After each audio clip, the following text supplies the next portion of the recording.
Welcome to Faith and Freedom.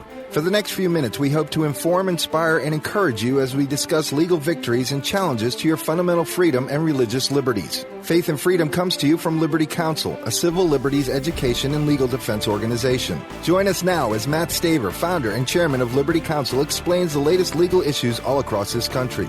In the courtrooms of America, Liberty Counsel is winning the battle for your constitutional freedom.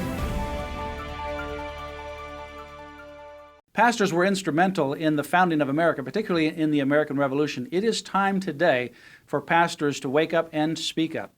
Hi, I'm Mat Staver, founder and chairman of Liberty Counsel. Joining me is David Barton, founder and president of WallBuilders Ministry. Welcome, David. Hey, Matt. Good to be with you. Thanks for having me. David, you've written and you've spoken a lot about the role of pastors in the Great Awakening and particularly the American Revolution, and we want to talk a little bit about that. Let's compare two different brothers who were pastors who had two different views about their role as pastors, and it's the Muhlenberg Brothers.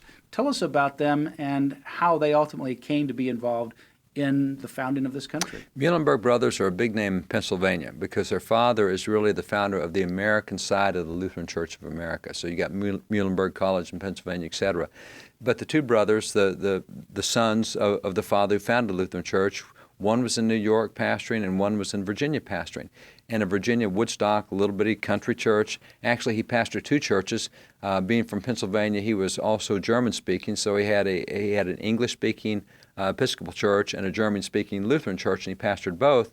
And as so many preachers in the American Revolution, he was also a legislator. And so he's a Virginia legislator, which means that their session in Virginia legislature is December and January. So December and January, he's in the legislature in Williamsburg. And in 1776 in January, there's a lot of turmoil going on. We've not separated from Great Britain. We really don't want to. In most states, they don't want to separate yet, but we've already had all the bullets flying. We've already had Lexington. We've had Concord. In Williamsburg themselves, the British marched in with 200 British soldiers and started going through the homes there, taking what they wanted, taking guns, ammunition, anything else, which violated the British Bill of Rights itself. And it's kind of fun. At that point in time, Patrick Henry, 200 British soldiers took all this stuff from those folks in Williamsburg. Patrick Henry went out and gathered 5,000 Virginia farmers, got them in the middle of the pasture. He crawled up on a rock, preached a sermon to them out of Exodus, and then those 5,000 Virginia farmers went after the 200 British soldiers, got everything back. No shots fired. Obviously, the British laid their arms down with that kind of numbers, but they got everything. But the point is our government has now attacked us. Rather than defending our rights, observing their own laws, they're now attacking us. So he rode back home from Williamsburg to his home in Woodstock. January the 21st, 1776, he mounts the pulpit, and colonial churches, if you've seen them, they have those elevated pulpits because that's the PA system. So all the pulpits were much higher. He's wearing his black clerical robes, which all ministers did. That morning he chose a passage out of Ecclesiastes 3, verses 1 through 8. And that passage says that to everything there's a time and a purpose and a season, a time to be born, a time to... So he's just preaching this. He gets to verse 8, he says there's a time of peace and there's a time of war. And when he got there, he looked up the congregation. He said, "Brethren, this is no longer the time of peace. This is now the time of war." And just recounting all this stuff that's going on with the British attacking us and all the bullets being fired. And so at that point, he closes his Bible and he bows his head and he has a dismissal prayer. But instead of dismounting the pulpit and going off to the vestry room to disrobe, he stood in the pulpit and started undressing right there in the pulpit. Now, I haven't seen this before. What is this? When he jerks off his clerical robes, underneath he's wearing the full dress uniform of an officer in the Continental Army. So he's standing in the pulpit with sword and musket and pistol and the right to keep and bear arms. I mean, right there in the pulpit with him. He then dismounts the pulpit. He marched down the middle aisle of that little bitty narrow church. And he preached as he went. He said, "Brethren, we came here to practice our liberties. And if we don't get involved, we're not going to have our liberties." He got to the back, he ordered a drummer to beat for recruits, and 300 men got up from his churches and met him at the back door and became the 8th Virginia Brigade. Now, they went off to defend their rights. If you ever go to Valley Forge and see the things left at Valley Forge, there are some remnants of cabins there, and they're called the Muhlenberg Barracks because that's the cabins his guys built at Valley Forge. He goes on to become a major general in the American Revolution. George Washington finished as a major general, and so did Reverend John Peter Gabriel Muhlenberg. Now, what happened, though, was after he led his church out to get involved and defend their rights, his brother in New York, Frederick Augustus Muhlenberg, writes him a scathing letter and said, "No, you're a preacher. You're not supposed to get involved in this kind of stuff, and just chewed him out. And so Peter wrote his brother Frederick back and said, yeah, I'm a preacher, but I've got duties to God and my country, which was what Jesus said in Matthew 22:21. I've got duties on both sides. And by the way, if it wasn't for people like me going out to defend your liberties, you wouldn't have the right to stand in your pulpit and do what you're doing. And of course, for Frederick, it's, no. He said, you guys in Virginia, you got those hotheads like Thomas Jefferson and Patrick Henry. Up here in New York, we're fine. He thought.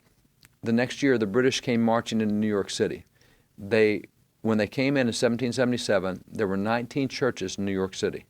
They promptly burned 10 to the ground and desecrated the other 9. And so here has Muhlenberg, don't get involved. And Frederick up in New York City, now the British, he's standing outside his church, watching his church be desecrated. And he suddenly has an epiphany, decides maybe he needs to get involved after all. Mm-hmm. And so he does. And so he helps write the original Constitution of states like Pennsylvania. But he goes on to be the first Speaker of the U.S. House of Representatives. First Speaker of the House. If you ever get to tour the Capitol, behind the House of Representatives, there's what's called the Speaker's Lobby. Big prominent picture there, the first Speaker. And there's only 2 signatures on the Bill of Rights. And one of those 2 is the Reverend Frederick Augustus Muhlenberg. And by the way, his brother at that point was now in Congress, serving in the first Congress. And they gave us the First Amendment not because it says anything about separation of church and state. It doesn't. It talked about guaranteeing the free exercise of religion. And they and several other ministers, by the way, also served in the first Congress and helped frame the Bill of Rights and the First Amendment. So there's an example of two brothers. One said, don't get involved, but he found out you can't do that. And the truth of what experienced there, and here's the truth that every Christian today needs to get a hold of. Our rights are biblically given, but they are politically protected. We've got the right to preach the gospel. Jesus gave us that right, Matthew 28:18-20. Go to Saudi Arabia and see how it works out to practice that God-given right. You're going to be in trouble. Matter of fact, now in a lot of places you're in trouble in America if you practice that God-given right. You know how many arrests we've had of pastors and others just practice. If you refuse to get involved, the system will not let you practice your God-given rights without penalty. If you don't want to pay a penalty for practicing God-given rights, you have to politically protect those rights. That idea that our rights are biblically given but politically protected is really reflected in the Declaration of Independence. We are endowed by our Creator That's right. with certain inalienable rights. Therefore, our rights are biblically given by God. And then the role of government is to protect those pre-existing unalienable rights. And the problem you get is if you allow people to get, the Bible tells us, Proverbs 29:2, when the righteous rule, the people rejoice. When the wicked rule, the people groan. In America, neither the righteous nor the wicked rule unless we put them there or allow them to be put there. Nobody gets there without our choice. What are some other stories of some of the founding pastors of this country? Well, you've got a really sad story, but a really interesting story. Is the first major battle in the American Revolution is Lexington. You have 700 troops going from Boston. They have been told, I actually have the order that was given the British troops to bring back the bodies of Hancock and Adams, John Hancock, Sam Adams. So the British order, 700 troops you go find, you bring them back dead. I want to see their dead bodies right here. Well, where do you go to find the 2 patriot leaders for all the message? Oh, everybody knew. You went to the home of the preacher. You went to the Reverend Jonas Clark, because that's where the political guys all met, because he's political too, because he helps them understand what the Bible says about government. So that's where Paul Revere was headed. Well, when word got to Jonas Clark's house and Hancock and Adams that the British were coming, Hancock and Adams turned to Pastor Clark and said, Pastor, are your people ready for this? He got indignant and backed up and said, of course they are. I've trained them for this very hour. So the next morning when the British come into town, it is 70 guys from his church that meet 700 British coming into town. The problem was, he told them, guys, biblically, you cannot start anything. They get the first shot. Now, you're allowed to defend yourself, but you can't start anything. So 700 guys get the first shot at 70 guys. That's why 18 Americans hit the ground that morning. But that was the biblical position, is God will bless a self-defense. He will not bless aggression. And so you have Pastor Clark. By the time they got to Lexington, you had Pastor William Emerson there with his church to meet them at North Bridge. As the British are trying to get back to Boston, you have preachers like Jonathan French and William Payson who had their congregations out to meet the British come. That's the way the American Revolution went. It's amazing when you talk about American history and the role of pastors. It's time for pastors to get back involved and preach from the Bible like the early American pastors did. And that's what gave birth to this great country that we enjoy today.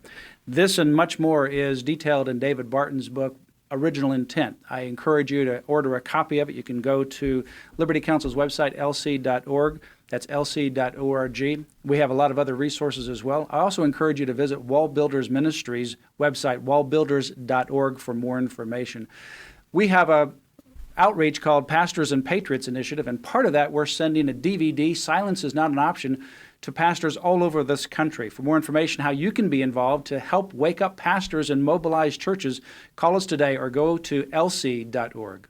You have been listening to Faith and Freedom with Liberty Counsel. We hope that we have motivated you to stand up for your faith, family, and freedom. We can accomplish a lot when we work together. Get informed and get involved today. Sign up for our free monthly newsletter, The Liberator. We will send it out to you free of charge. Stay informed with our Liberty Alert email updates. Just click on the website at www.lc.org or call us at 1-800-671-1776. Tune in next time to learn more about your rights right here on Faith and Freedom.